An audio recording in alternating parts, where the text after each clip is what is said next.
What's going on, everyone? Welcome back to my channel. Today's video is the movies are coming for December of 2023. This is where I go over every single brand new release that should be hitting your local movie theater the following month. Now, the month of December is full of a wide variety of brand new releases. It's a very stacked month of December, I will say that. Everything from our final DCEU film to heavy award season contenders.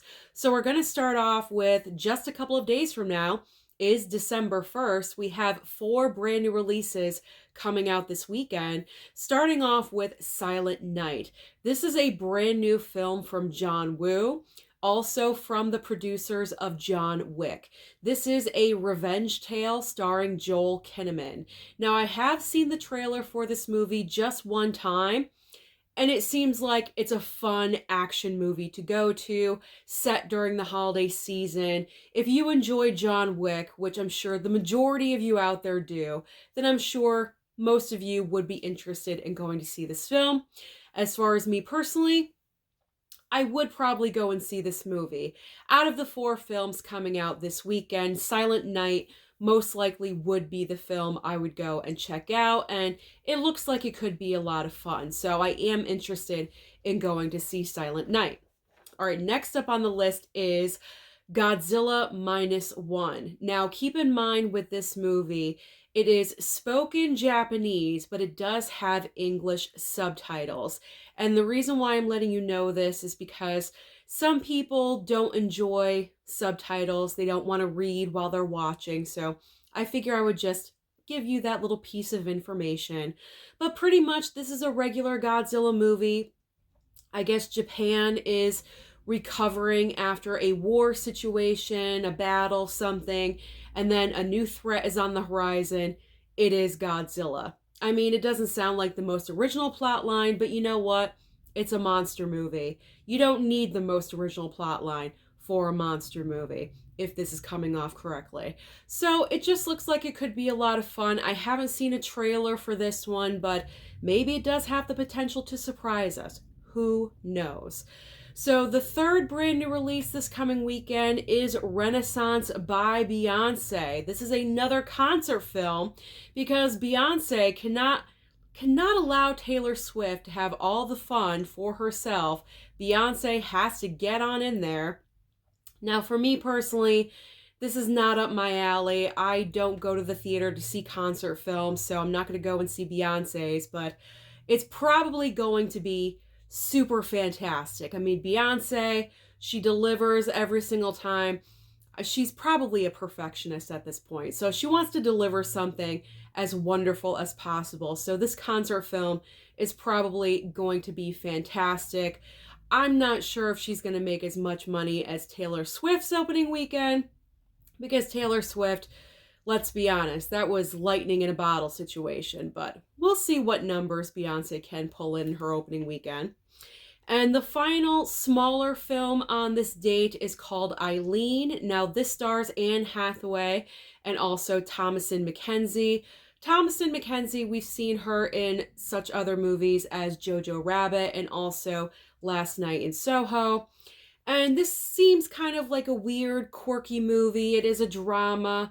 I've seen bits and pieces of the trailer, just like little glimpses, and that's it. So if you're looking for something, I don't know, I guess not as flashy or not as Beyonce, then you might want to go and see Eileen if you are interested. All right, so now let's move to the following week, which is December 8th. We have 3 brand new releases, starting off with the brand new film from Yorgos Lanthimos called Poor Things. Now, this is a movie that has been received at festivals for the past couple of months, and everyone has been talking about this movie. It stars Emma Stone, Mark Ruffalo, and also Willem Dafoe. And this is going to be a heavy award season contender because at the festivals, a lot of people have already assumed that Emma Stone is a shoo-in for the Oscar for Best Actress. I personally think it's a little too soon, a little too early for that. It's always nice to have that buzz, but you never know. Anything could change during award season. But this movie looks like it is not for everyone. I've seen the trailer once and it looks very wacky, very weird. But if you are into eclectic award season, very out of the box type of movies, then you're probably going to enjoy Poor Things. You're going to want to go and see this at the movie theater. I'm probably going to go and check it out because if it is going to be a heavy award season contender, I got to check this out on the big screen. So I will put Poor Things on my list. Next up on December 8th is a horror film called The Cello. Now, this stars, get this, Jeremy Irons and Tobin Bell. That's kind of the appeal about this movie to me. I mean, Jeremy Irons and Tobin Bell, I probably never would have thought of putting these two together on screen before, but now that they are, it kind of makes sense in a way. So this is kind of intriguing to me. I haven't heard anything about this movie. I haven't seen a trailer. I haven't seen any advertisement for this film at all whatsoever. I'm not really sure if they're going to kick it up a notch in, the next week or so, but I don't know. I haven't seen anything about this movie, but if you're interested, it will be out there. Possibly. I'm possibly interested. And the final release for December 8th, we have the re-release for the 20th anniversary of Love Actually. Love Actually is one of those classic Christmas movies, I guess. Either you kind of love this movie or you don't really care for it. I'm kind of in between on it. I don't absolutely die and I don't absolutely love Actually. I don't have to watch it every single holiday season, but I mean, it's okay. It's all right. But personally, for myself, I would rather just watch it at home on physical, wrapped up in my blanket during this cold weather, drinking a hot cocoa. There's no reason for me to go out to the theater to see Love Actually. That's just for myself. But if you want to celebrate the movie for its 20th anniversary, then it will be out there in theaters again. Okay, so now we are getting into the middle of the month, December 15th. We have two brand new films, starting off with Wonka. This one, I'm a little bit sorry, I can't really speak that well today. Just bear with me. I'm a little bit hesitant about with Wonka because I am just so loyal and so true to the original Willy Wonka and the Chocolate Factory. Why do we need this? Why do we need this particular story? Now, if you have no idea what Wonka is about, pretty much in a nutshell, it is the prequel, like the origin story to Willy Wonka. It is a young Willy Wonka, the creation of the Chocolate Factory, how everything came to be. But why do we need this? Why is this necessary? I'm not really sure why. And Willy Wonka is played by Timothée Chalamet in this movie. I'm not his biggest fan. I'm not. Everything that he's been in, that I have personally seen him in, I haven't really been impressed with him. Maybe I just haven't seen the right things. That's probably what it is. He's probably very talented, but I don't know. I think they could have chosen anyone else to play Wonka. I don't know. I've seen the trailer one time and it was cringy. I was cringing the entire time. I don't know how this one is going to land. It's either going to make a lot of money or it's going to flop terribly. So we'll see what happens. I don't know. This one could go either way. And then the other movie scheduled to come out December 15th is called American Fiction, starring Jeffrey Wright. Now, this movie, I just saw the trailer for. This movie actually looks pretty good. But the problem with this movie, I'm afraid this film is going to get lost in the shuffle. But the overall premise for this movie is that Jeffrey Wright plays a writer and he's trying to find his success, and I'm trying to figure out how to word this correctly. So it's all about leaning into a stereotype. And as a writer, he doesn't want to lean into a certain stereotype, the black stereotype, but he decides to go ahead and do so to gain that success as a joke.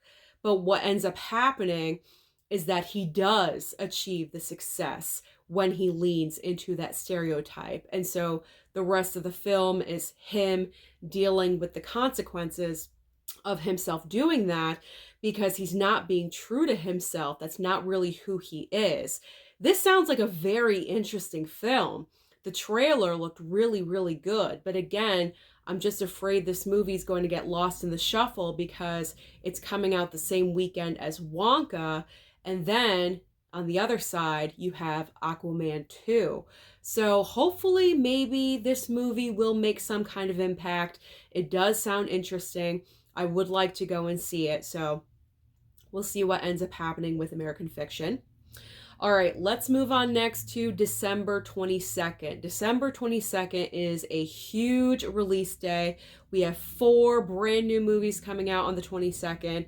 Starting off with our final DCEU film. That's right, all good things have to come to an end. And this is the end of the road for the current DCEU timeline. It is Aquaman and the Lost Kingdom, aka Aquaman 2. I'm just going to say Aquaman 2 to make it easy on myself. That's pretty much what this is.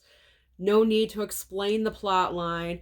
I mean, you guys know how I feel about the first Aquaman movie. I found it extremely boring.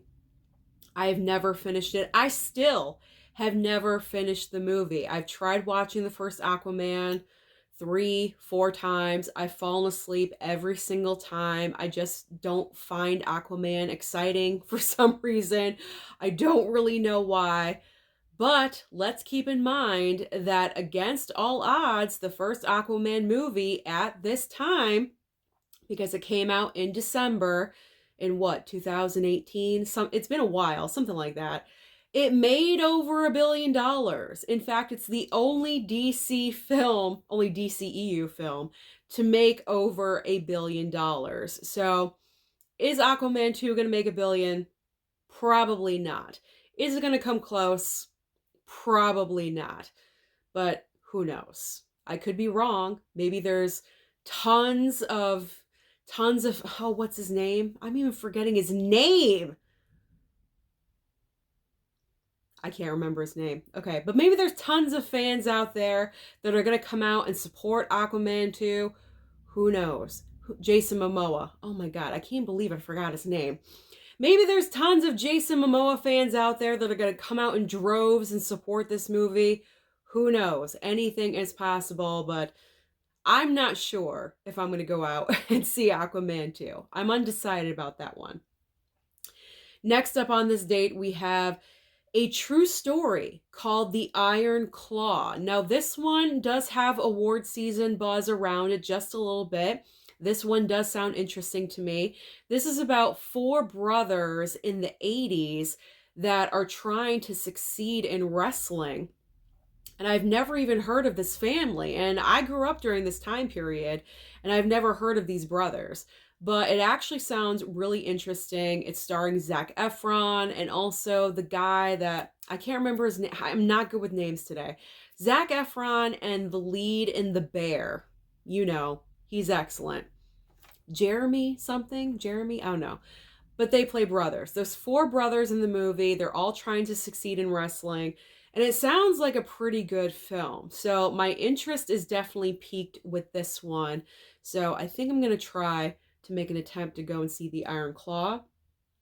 Next up on December 22nd, we got to have good counter programming. And what is more good counter programming than a good old romance movie? And we have Anyone But You, starring Glenn Powell and Sydney Sweeney. Now, the problem with this movie is that the plot line is not something that is unique and original. We have seen this plot line over and over and over again. Pretty much you have 2 people, they end up having a one-night stand, they leave not really liking each other, and then later on they run into each other at a destination wedding, and so therefore they decide, oh, let's pretend that we're together, and oh, we hate each other, but we're pretending to be together, but of course we're going to end up loving each other by the end of the movie. That is something we've seen over and over and over 10 million times in different ways. I don't know, whatever. It's not something I'm interested in seeing because I already know the outcome to this movie because, like I said, I've seen it so many times before. I'm just not interested. I don't see this movie making any kind of significant money because with Aquaman and Wonka, big, huge movies like that, I think it's just it's going to get lost. It's going to get lost in there. Granted, it is a good option, like I said, counter programming. So if you're not interested in the bigger movies, then yes, you can go and see a movie like that, but I don't know. It's kind of like the definition of insanity. You're expecting a different result and it's not. It's the same thing over and over and over again. So I don't know. Not for me. I'm going to pass on Anyone But You. And the final film on the 22nd is a brand new animation title from Illumination called Migration. Animation, Illumination, Migration. Migration. So I could see this one definitely being a hit with children and families because we finally have a movie, a brand new film for kids and families to go and see. There are a couple of options out right now. There's Wish and also Trolls Band Together. But for the next couple of weeks, there really isn't anything brand new. So Migration could be a surprise hit. And I would not be surprised. I would not be surprised. All right, I made a mistake there, but you know what? We're almost done, so I'm not re-recording. It could be a surprise hit. I would not be surprised if Migration hits and makes a decent chunk of change. All right, let's just move on. Let's just move on and end this video. I'm really not feeling well today. So, all right. Christmas Day. We have pretty much the two final movies of the year. Christmas Day, we have The Color Purple. Now, this is a remake, reboot, redo, whatever you want to call it, of the original Color Purple. I'm embarrassed to say that I have never seen the original Color Purple, and I'm very much looking forward to seeing that film with a 4K upgrade because that is coming out December 5th on physical media. But this is a remake of The Color Purple. I believe they've redone it as a musical. I'm not really sure. I could be wrong, but I believe they did redo it as a musical. I've seen the trailer a couple of times, and it looks like it's going to be very impactful. You have a lot of star power in this. Produced by Oprah Winfrey, Steven Spielberg, and Quincy Jones. So I can definitely see this being a major player at the Golden Globes because they do have the comedy musical category. So this movie I can definitely see racking up nominations at the Golden Globe Awards. So definitely looking forward to that. Christmas Day is probably the perfect time for this movie to open. And the final movie on Christmas Day is called Ferrari. We have Adam Driver playing Enzo Ferrari. Penelope Cruz is also in the movie. And apparently with this film, it focuses on a certain time period, I believe 1957 to be exact. This certain time period in Enzo Ferrari's life where a lot of things were going awry and a lot of things were out of his control and him trying to deal with everything. And there's some award season buzz behind this movie as well. I mean, how can you not with Adam Driver, also with Penelope Cruz? In particular, Penelope Cruz's performance, I've heard a lot of great things about. So I'm interested in seeing this movie as well. So that is the rundown of every single movie coming out in the month of December. So comment down below and let me know, out of all the movies that I talked about, which ones are you most interested in seeing? Don't forget to like and subscribe before you leave, and I'll see you next time.